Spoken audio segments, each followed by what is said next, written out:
Frank, what do you consider, and you have a couple of minutes. Frank, what do you consider the most important problem currently facing the U.S., and how would you work to resolve it? Unquestionably, the most important problem facing the United States at the federal level is our spending in our national debt.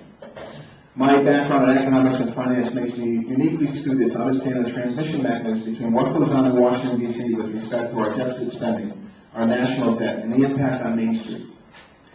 I don't care if you're Republican, Democrat, liberal, conservative, young or old. If we continue on this path, we will all pay the price. And for the first time in my adult life, having been watching from the sidelines since the early 1980s and trained in economics, I can see a prospect where we become a failed nation state in our lifetime.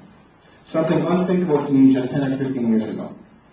So if we don't start to tackle our fiscal situation in Washington, D.C. first, right away, then we're all in jeopardy. Right now we have choices.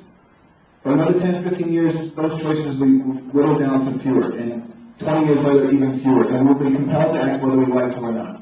So we must do it now. So when I get into Washington, D.C., I'll be focused on reducing spending across the board, changing benefits for Social Security, Medicare, and Medicaid, not for those currently in the system or those about to be in the system, but for those of us maybe 45, 50 years old and younger, prepare that population for a change in benefit package because it's simply unsustainable.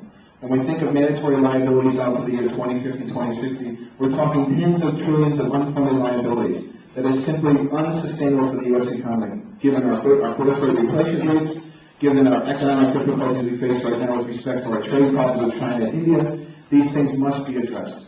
I have the courage and determination to do it. It's going to be very difficult to do. But someone with my understanding, my courage, and my determination can make it happen. Thank you.